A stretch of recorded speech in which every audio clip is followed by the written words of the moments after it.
Hi friends, ముందుగా అందరికీ నేను సారీ చెప్తున్నాను. లాస్ట్ వీడియోలో Spider man no way Home teaser release అవబోతుందని చెప్పాను, కానీ అది రిలీజ్ అవ్వలేదు.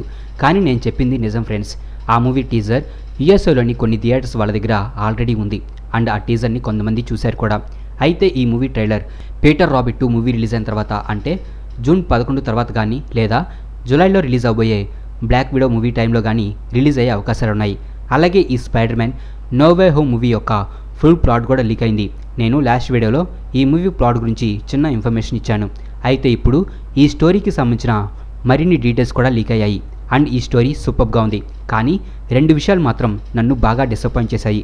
ఇవాళ ఈ వీడియోలో లీక్ అయిన ఈ మూవీ ప్లాట్ గురించి చెప్పబోతున్నాను. అయితే ముందుగా స్పాయిలర్ వార్నింగ్ చేస్తున్నా. ఈ మూవీ స్టోరీ ఇదే అని నేను కన్ఫర్మ్గా అయితే చెప్పలేను, కానీ మూవీ స్టోరీ ఇలాగే ఉండే అవకాశాలు ఉన్నాయి. కాబట్టి మూవీ స్టోరీ గురించి మీరు తెలుసుకోకూడదు అనుకుంటే ఈ వీడియోని ఇప్పుడే స్కిప్ చేయండి. ఈ మూవీ కథ విషయానికి వస్తే, spider man far from movie ఎండింగ్లో పీటర్ పార్కరే స్పైడర్ మ్యాన్ అనే విషయం అందరికీ తెలియడమే కాకుండా అతనే మిస్టీరియోని చంపాడని ప్రజలందరూ కూడా నమ్ముతూ ఉంటారు. దాంతో ఇప్పుడు పీటర్ పార్కర్ పరారీలో ఉంటాడు. అతనికి తోడుగా నెడ్, ఎంజేలు కూడా ఉంటారు. హ్యాపీ పీటర్కి సాయం చేయమని డాక్టర్ స్ట్రేంజ్ని కోరడంతో స్ట్రేంజ్ పరారీలో ఉన్న పీటర్ కోసం వెతుకుతాడు. అలా స్ట్రేంజ్ వారిని ఒక షెల్టర్లో అండర్ కవర్లో ఉండగా కనిపెట్టి వారిని శాంటమ్కి తీసుకుని వస్తాడు. అలాగే అతను వారితో, దీనిని ఫిక్స్ చేయడానికి నేను ఒక దారిని కనిపెడతాను, అంతవరకు మీరు ఇక్కడే జాగ్రత్తగా ఉండండి అని చెప్తాడు. ఆ తర్వాత పీటర్ పార్కర్ ఆ శాంటంలో తిరుగుతూ ఉండగా అతనికి ఒక పెద్ద ప్రిజన్ కనిపిస్తుంది. అక్కడ పీటర్ పార్కర్ రైమీ యూనివర్స్కి చెందిన గ్రీన్ గాబ్లిన్, డాక్ ఆక్, శాన్ మెలనీ, అలాగే ది అమేజింగ్ స్పైడర్ మ్యాన్ వర్స్కి చెందిన ఎలక్ట్రో, లిజర్డ్, రైనోలని బందీలుగా ఉండని చూస్తాడు. అప్పుడు గ్రీన్ గాబ్లిన్ వారి యూనివర్స్లోని స్పైడర్ మ్యాన్లు కరప్టెడ్ అని, వారే తమని చంపారని, అలాగే తమని విడుదల చేస్తే వారి యూనివర్స్ని కాపాడుకుంటామని చెప్పి పీటర్ని మ్యానిపులేట్ చేస్తారు. ఇదంతా నమ్మిన పీటర్ పార్కర్ వారిని ఆ జైలు నుంచి విడుదల చేస్తాడు. ఆ తర్వాత వారు సిటీలోకి పారిపోతారు. ఆ తర్వాత అక్కడికి వచ్చిన డాక్టర్ స్ట్రేంజ్ పీటర్ పార్కర్ చేసిన తప్పు గురించి, అలాగే వారిని అక్కడ బందీగా ఉంచడానికి గల కారణం గురించి కూడా చెప్తాడు. ఈచ్ డైమెన్షన్లోని ఆస్కార్ప్ ఇంటర్ డైమెన్షనల్ ట్రావెల్ మీద ఎక్స్పెరిమెంట్ చేయడం వలన మల్టీవర్స్ దాని స్థిరత్వాన్ని కోల్పోతుంది. అందువల్లే డాక్టర్ స్ట్రేంజ్ వేరే యూనివర్స్ చెందిన వారిని బంధించాలని చెప్తాడు. అంతేకాదు వారిని పట్టుకునే బాధ్యత ఇప్పుడు తన మీద కూడా ఉందని పీటర్ పార్కర్కి చెప్తాడు. అక్కడి నుంచి తప్పించుకున్న ఆ విలన్స్లని గ్రీన్ గాబ్లిన్ లీడ్ చేస్తాడు. అలాగే వీళ్ళు సినిస్టర్ 6గా ఫామ్ అవుతారు. వారందరూ కూడా ఎంసీయూ ఆస్కాప్లో ఉన్న ఆ ప్రోటోటైప్ ఇన్నర్ డైమెన్షనల్ టెక్నాలజీని దొంగిలించడానికి వెళ్తారు. ఎంసీలో ఆస్కార్ప్ ఉన్నట్టుగా మనకు ఇప్పటివరకు చూపించలేదు, కానీ హోమ్ కమింగ్ మూవీలో అవెంజర్స్ ఖాళీ చేసే బిల్డింగే ఆస్కార్ప్ బిల్డింగ్గా మారుతుందని ఒక రూమర్ కూడా ఉంది. కాబట్టి అదే నిజమైతే ఇక్కడ ఈ విలన్స్ అటాక్ చేసేది అవెంజర్స్ పాత హెడ్ క్వార్టర్స్ అయి ఉండవచ్చు. ఆ విలన్స్ ఆ టెక్నాలజీని దొంగిలించబోతుండగా వారిని ఆపడానికి టామ్ హాలండ్ స్పైడర్ మ్యాన్ అక్కడికి వస్తాడు. కానీ అతను వారి చేతిలో దారుణంగా ఓడిపోతాడు. అప్పుడు వారి నుంచి అతన్ని డాక్టర్ స్ట్రేంజ్ కాపాడతాడు. అయితే వారిని ఓడించడానికి వారికి సహాయం కావాల్సి రావడంతో Doctor Strange, Tom Holland Spider మ్యాన్లు రైమీ వర్స్కి, ది అమేజింగ్ స్పైడర్ మ్యాన్ వర్స్కి ట్రావెల్ చేస్తారు. అప్పుడు మనకు రైమీ వర్స్లోని Toby Maguire Spider Man life and Andrew Garfield Spider Man life ఎలా ఉందో చూపిస్తారు. టోబీ స్పైడర్ మ్యాన్ ఎంజేని మ్యారేజ్ చేసుకుంటాడు. అలాగే వారికి ఒక డాటర్ కూడా ఉంటుంది. అలాగే అతను స్పైడర్ మ్యాన్లా కాకుండా ఒక నార్మల్ లైఫ్ని హ్యాపీగా గడుపుతూ ఉంటాడు. ఇక ఆండ్రూ స్పైడర్ మ్యాన్ ఒక కాలేజీలో ప్రొఫెసర్గా ఉంటాడు. మరోవైపు ఎంసీయూ యూనివర్స్లో ఉన్న ఈ విలన్స్ వారి హోమ్ యూనివర్స్ నుంచి స్పైడర్ మ్యాన్లు వస్తున్నారని గ్రహించగలుగుతారు. అలాగే రైనో సాయంతో గ్రీన్ గాబ్లిన్ వారు దొంగిలించిన ఆ డివైస్తో ది అమేజింగ్ స్పైడర్ మ్యాన్ యూనివర్స్కి 1-వే పోర్టల్ని ఓపెన్ చేయగలుగుతారు. కానీ వాళ్ళు 2-వే పోర్టల్ని క్రియేట్ చేయడానికి, అలాగే వారు తిరిగి వారి ఒరిజినల్ యూనివర్స్కి ట్రావెల్ చేయాలంటే ఆ ఆస్కార్ప్ డివైస్ని స్టార్క్ ఆర్క్ రియాక్టర్తో చార్జ్ చేయాలని కనిపెడతాడు గ్రీన్ గాబ్లిన్. మిగిలిన సినిస్టర్ 6 మెంబర్స్ స్పైడర్ మ్యాన్లను డిస్ట్రాక్ట్ చేస్తూ ఉండగా green goblin Stark arc రియాక్టర్ని దక్కించుకుంటాడు.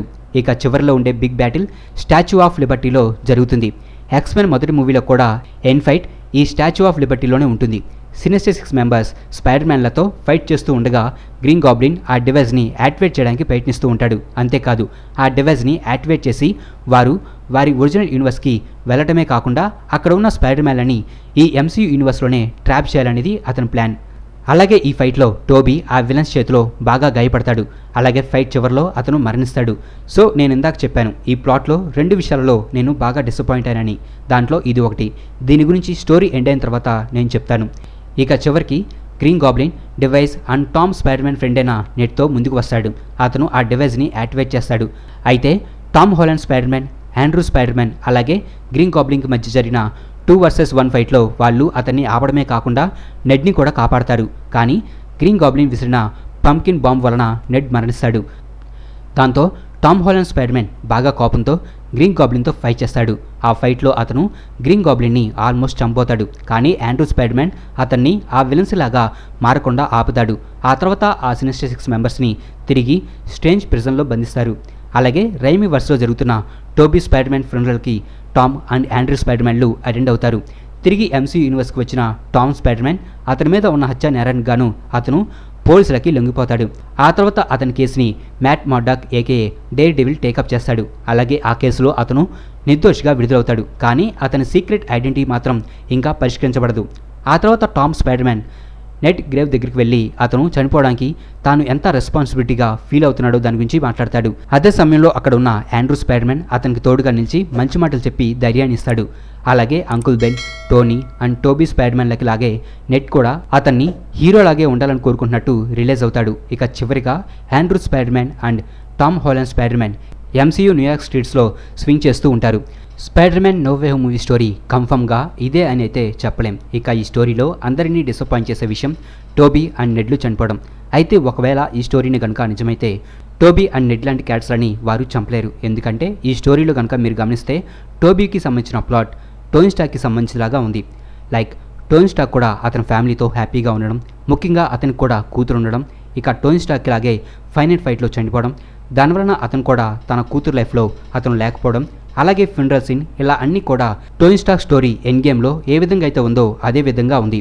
So same స్టోరీనే వేరే క్యారెక్టర్కి కూడా యాడ్ చేస్తారంటే ఖచ్చితంగా అలా చేయలేరు.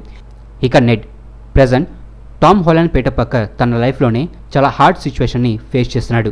రీసెంట్గానే తన మెంటర్ అయిన టోనీ స్టార్క్ని కోల్పోవడం అండ్ ఇప్పుడు ఈ మూవీలో వెంటనే అతని బెస్ట్ ఫ్రెండ్ అయిన నెడ్ లాంటి క్యారెక్టర్ని చంపడం. ఎంసీ యూనివర్స్లో అతను ఇంకా కూడా టీనేజరే. సో అతని లైఫ్లో ఇంపార్టెంట్ అయిన వారిలో ఇలా మరొకరిని అతను కోల్పోయేలా చేస్తే అది అసలు బాగోదు. ఎంసీయూ స్పైడర్-మ్యాన్ మూవీస్లలో నెడ్ క్యారెక్టర్ ఒక ఎంటర్టైన్మెంట్గా ఉంటుంది. సో అతని క్యారెక్టర్ని కూడా చంపడం కరెక్ట్ కాదు. ఒకవేళ ఈ స్టోరీ నిజమైతే వారు ఈ క్యారెక్టర్స్ని చంపే సాహసం చేయకపోవచ్చు. అండ్ కొంతమంది అనుకోవచ్చు టోనీ స్టార్క్, బ్లాక్ విడో లాంటి క్యారెక్టర్లనే చంపేశారని. అయితే అక్కడ వారు చేసింది సాక్రిఫైస్.